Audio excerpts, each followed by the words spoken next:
Marvel cinematic യൂണിവേഴ്സിലെ the most luckiest avenger ആരാണെന്ന് ചോദിച്ചാല് എന്റെ ഉത്തരം അത് ക്ലിന്റ് ബാർട്ടൺ അഥവാ ഹോക്കൈ ആണെന്നാണ്.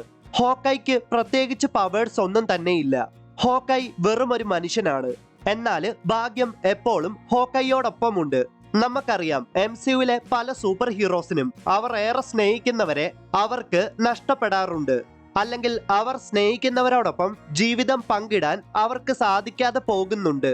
എക്സാമ്പിൾ ആയിട്ട് പറയുവാണെങ്കിൽ ടോണി സ്റ്റാർക്കിന് തന്റെ വൈഫായ പെപ്പർ പോട്ട്സുമായിട്ട് അധിക നാൾ ജീവിക്കാൻ സാധിച്ചില്ല. അപ്പോഴേക്കും ടോണി സ്റ്റാർക്ക് മരണപ്പെട്ടു. പീറ്റർ പാർക്കറിനെ ലോകത്തിലുള്ള എല്ലാവരും മറന്നതുകൊണ്ട് തന്റെ ലവറായ MJയും അവനെ മറക്കുന്നു. MJയോടൊപ്പം ജീവിക്കാൻ പീറ്റർ പാർക്കറിന് സാധിക്കുന്നില്ല. തോറിന് തന്റെ ലവറായ ജെയിൻ ഫോസ്റ്റർ മരണപ്പെട്ടതുകൊണ്ട് ജെയിൻ ഫോസ്റ്ററിനോടൊപ്പം താൻ ആഗ്രഹിച്ച ജീവിതം ജീവിക്കാൻ തോറിന് സാധിക്കുന്നില്ല. വിഷൻ മരണപ്പെട്ടതുകൊണ്ട് വാണ്ടയ്ക്കും താൻ ആഗ്രഹിച്ച ജീവിതം ജീവിക്കാൻ സാധിക്കുന്നില്ല. എന്നാൽ ഈ കാര്യത്തിൽ ഹോക്കൈ ഭയങ്കര ലക്കിയാണ്. കാരണം ക്ലിന്റ് ബാർട്ടൺ അഥവാ ഹോക്കൈ തന്റെ വൈഫായ ലോറ ബാർട്ടണും തന്റെ 3 പിള്ളേരോടുമൊപ്പം നല്ല സന്തോഷത്തോടെ ഇപ്പോഴും ജീവിക്കുന്നുണ്ട്.